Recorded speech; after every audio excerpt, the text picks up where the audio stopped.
Welcome back to the Superhuman Resilience Project, where we talk about healing, resilience, and the messy, beautiful reality of being a human who carries a lot without pretending we're superheroes who never get tired.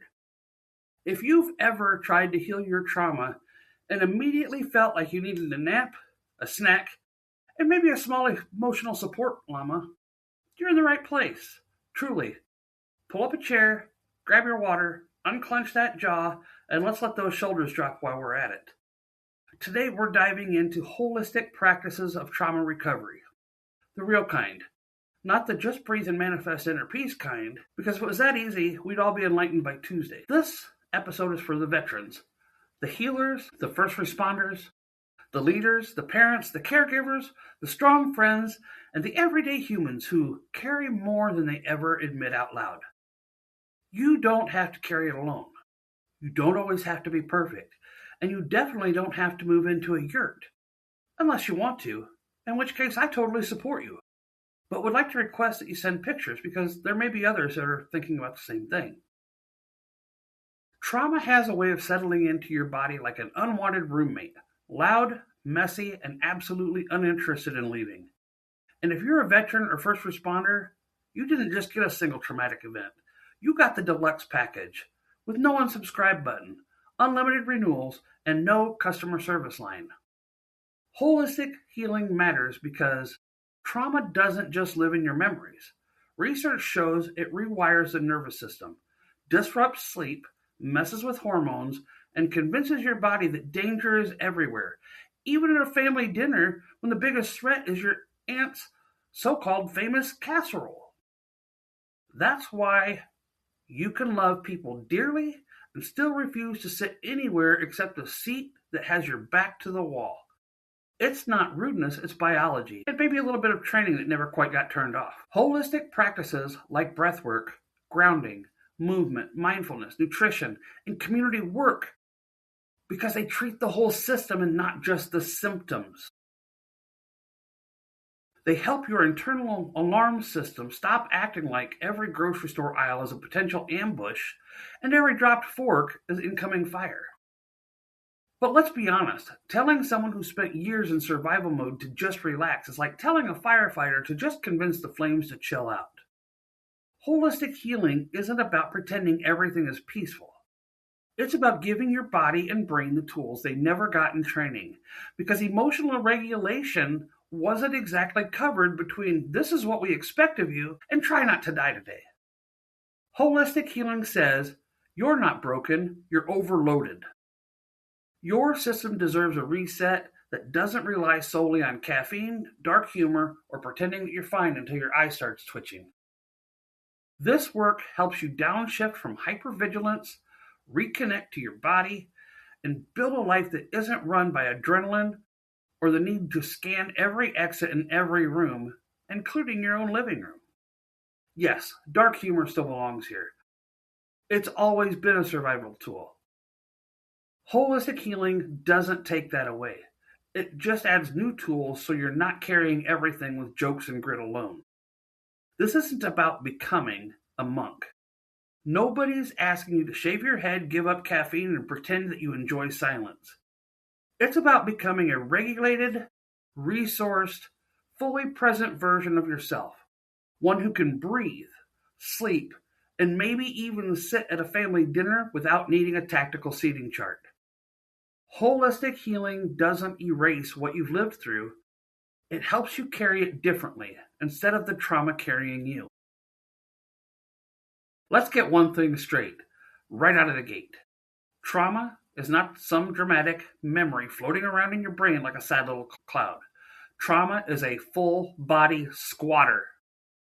It sets up shop in your shoulders, your gut, your sleep, your reactions, and that moment when you snap at someone for breathing too loud. It's the reason you can be perfectly calm on the outside while your insides are doing the emotional equivalent of a hostage negotiation. If you've ever reread a text message 14 times before sending it, congratulations. Your nervous system is basically doing parkour while pretending everything is fine. And if you've ever typed out a paragraph, deleted it, rewritten it, deleted it again, and then just decided to simply not respond at all, that's probably trauma too. It's not subtle. It shows up in the way your muscles stay tight, like they're waiting for a briefing. It shows up in your stomach acting like it's personally offended by food. It shows up in the exhaustion that hits you even after you wake up after 8 hours of sleep that you didn't actually get. It shows up in the hypervigilance which refuses to clock out, even at a family dinner where the only real threat is someone asking you how you've been. It shows up in the emotional reactions you didn't plan, the numbness you didn't choose, and that "I'm fine" voice you use when you're absolutely undeniably not fine. Your body remembers what your mind keeps trying to power through. And that's not weakness, that's biology. Straight up, proven science. And honestly, your nervous system is just trying to keep you alive. It's just terrible at updating its software. When people hear holistic healing, they often picture incense burning, chanting, and someone named Sunshine guiding them through a sound bath. And listen, if that's your thing, beautiful. Shine on. I actually think I could enjoy something like that myself. But holistic healing is much simpler, much more human than the Instagram version. Sometimes it looks like taking 3 slow breaths before responding, so you don't verbally body slam someone who just asked a stupid question at the wrong time. Or drinking water first, because half the time you're not actually angry, you're just dehydrated and running on caffeine and adrenaline and whatever emotional residue is left from 2014. It might be grounding your feet on the floor like you're trying to convince your nervous system that you are, in fact, in your kitchen and not back in that one moment your brain loves to replay like it's the director's cut. Or maybe journaling for 5 minutes, not because you're trying to write the next great American novel, but because your thoughts are doing NASCAR laps and need somewhere to go besides to your bloodstream. Sometimes it's stretching your shoulders because apparently they've decided to live near your ears full time. Sometimes it's letting yourself cry without apologizing, which I'll admit can feel like you're breaking a federal law the first few times. Sometimes it's saying, "I need a minute," before the brain hits the big red shutdown button. Sometimes it's eating real food instead of surviving on the holy trinity of chaos, caffeine, carbs, and sarcasm. And sometimes it's going outside because sunlight is still free and your body is shockingly responsive to it. And then there's laughing, especially laughing. The darker the better. The kind of humor that would get you kicked out of a civilian HR meeting but kept you alive in the field.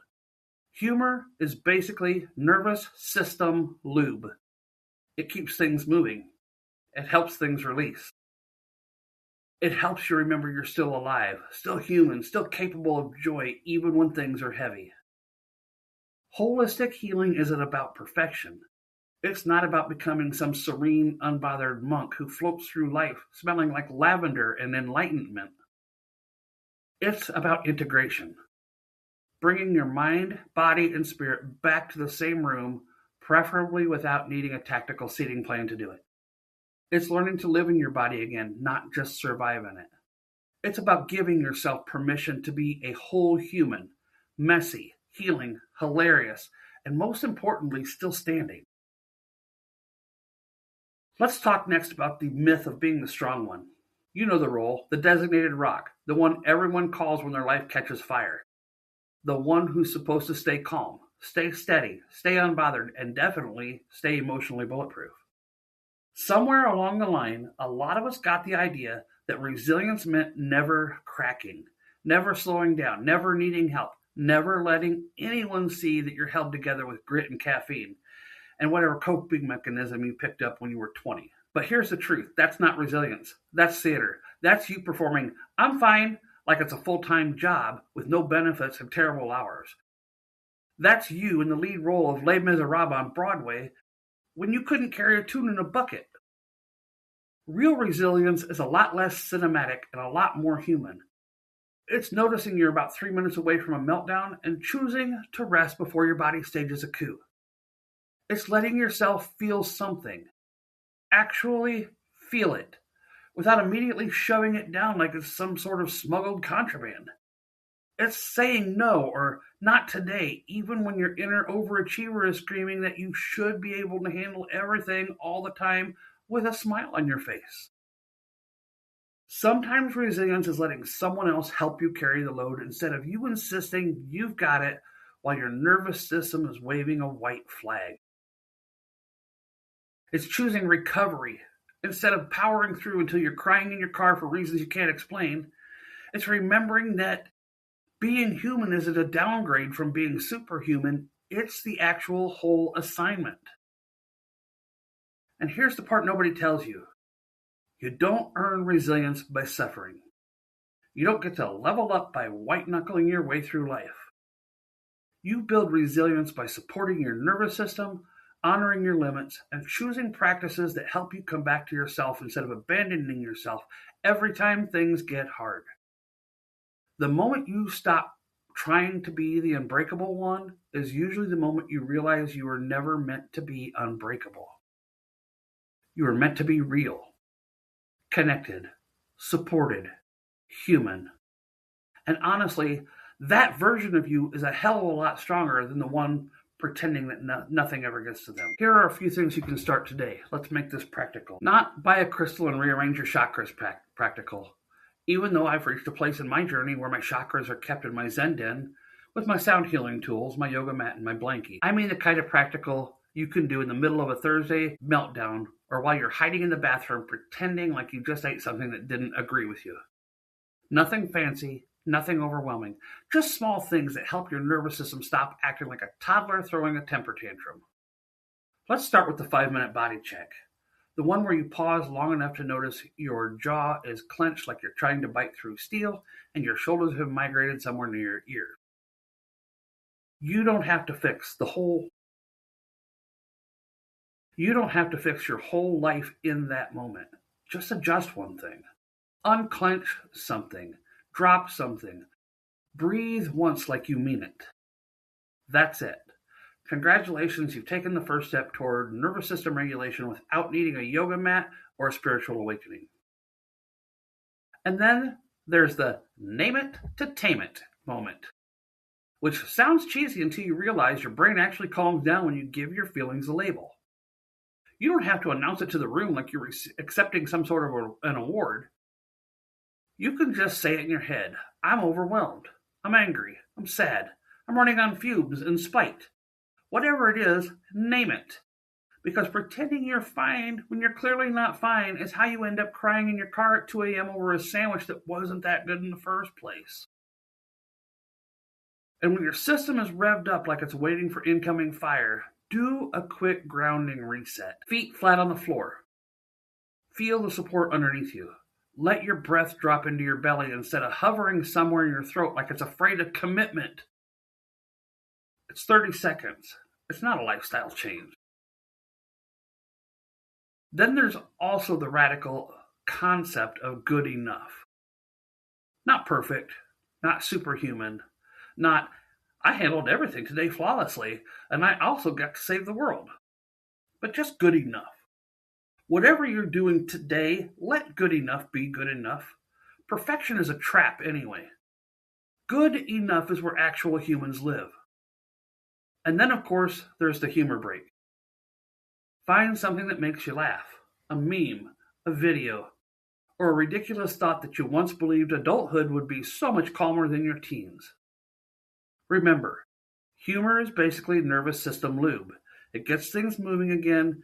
It helps the pressure release. It reminds you that you're still alive, still human, and still capable of joy even when life feels like a dumpster fire with an emotional side of whiplash. These aren't grand gestures. They're tiny resets. Little ways of saying, hey brain, hey body, we're on the same team. And honestly, that's where the healing starts. So here's the thing about these tiny resets. They don't look like much. They're not dramatic. They're not going to give you a medal for unclenching your jaw or taking a deep breath like a functional mammal. But this is how resilience is actually built. Not in the grand gestures, but in these small, almost ridiculous moments where you choose to come back to yourself instead of abandoning ship. Every time you pause for 5 seconds instead of launching into survival mode, you're teaching your nervous system that it doesn't have to treat every inconvenience like a full-scale emergency. Every time you name what you're feeling instead of stuffing it downside like smuggled contraband, you're reminding your brain that you're in charge. Not the old wiring, not the old training, not the old ghosts. And every time you ground your feet, breathe deeper, or let good enough be good enough, you're slowly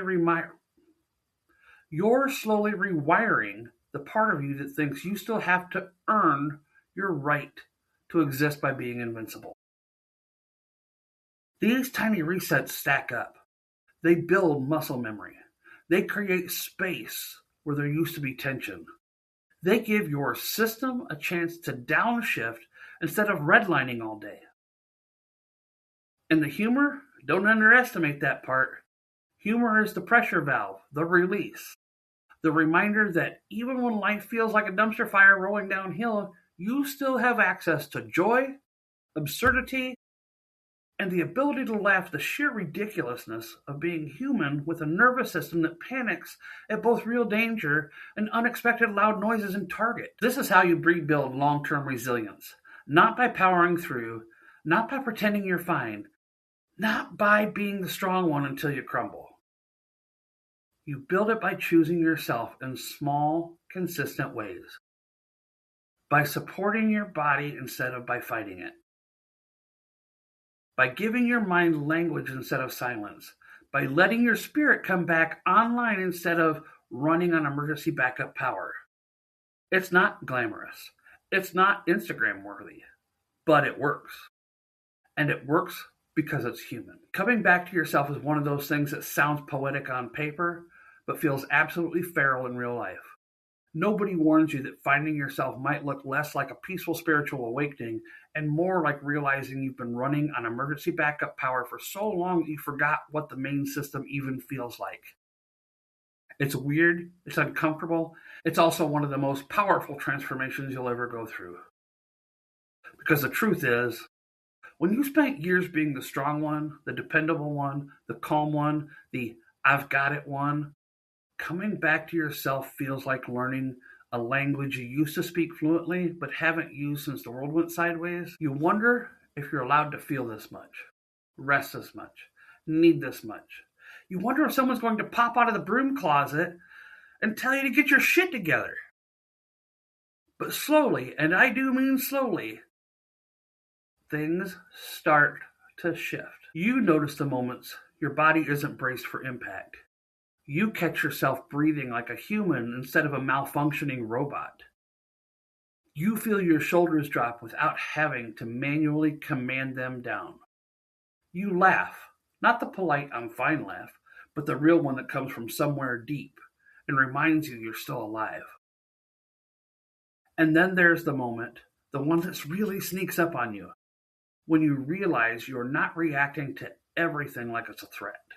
You're not scanning the room. You're not waiting for the next hit. You're just here, present in your own skin. And it feels familiar, but in a good way. Like coming home after being gone so long you forgot what your own front door looked like. Coming back to yourself isn't about becoming soft or fragile or losing your edge. It's about reclaiming the parts of you that got buried under the duty, the trauma, the adrenaline, and the expectation that you're supposed to be superhuman. It's about remembering that you're allowed to have needs, feelings, limits, and joy, not as a reward, but as a birthright. It's about realizing that strength isn't the absence of vulnerability, it's the ability to stay connected with yourself even when life gets loud and messy and downright ridiculous. It's the courage to say, I'm not okay. And the even bigger courage to let someone stay with you in that space. It's the quiet power of choosing yourself in small ways, over and over until those choices become your normal. And here's the wildest part. The more you come back to yourself, the more you realize you were never actually lost. Just tuck those parts away to survive. Now you get to bring them back online. The humor, the softness, the curiosity, your creativity, the parts of you that existed long before the world demanded you to be unbreakable. This is the transformation. Not becoming someone new, but remembering who you were before life got heavy and letting that person breathe again with what you've learned. If no one's told you this lately, and let's be honest, people don't exactly hand out emotional validation like snacks, let me say it clearly. Your resilience is real. Your need to heal is valid. And you don't have to white knuckle your way through any of this alone. This whole thing, the Superhuman Resilience Project, exists because you deserve a space where you don't have to armor up just to breathe. A space where you can drop the act, drop the shoulders, and the I'm fine attitude, and actually be human without feeling like you're failing as some invisible test. And while we're talking about support, let me give a little nod to our sponsors who help us keep this space alive. Not because they're slapping their names on things, but because they actually believe in this type of mission. We start with Dubby Clean Energy Drinks. For when you need fuel for your body that won't make your heart feel like it's trying to escape your chest. Clean energy, no sugar, no artificial dyes, no artificial coloring. Clean energy for your body without the crash. And then deemed fit for duty. For the humans who train hard, serve hard, and still deserve clothes that don't fight back. By first responders, for first responders. And finally, Renewed Perspectives, LLC, the backbone of this whole project, reminding you that healing isn't optional, it's essential. So thank you for showing up today. Thank you for choosing yourself in small, stubborn, beautifully human ways. And thank you for being a part of this community who are healing, unlearning, relearning, and laughing their way through the whole mess. Sometimes darkly, sometimes loudly, sometimes inappropriately, always honestly. If this episode hit home, share it with someone who carries too much and says too little. Someone who needs the reminder that resilience isn't about being superhuman, it's about being human without apologizing. You can find out more at www.renewedperspectives.me/podcast. If there's something you want me to dive into, a topic, a question, or a moment that you'd like to have unpacked, email me at questionsforkara@gmail.com. Until next time, take care of your mind, your body, your spirit, and your sense of humor, because that last one is the duct tape holding the whole operation together. And remember, you trained to be superhuman. You were born to be nothing more and nothing less than human. And honestly, that's enough. Until next week, take care.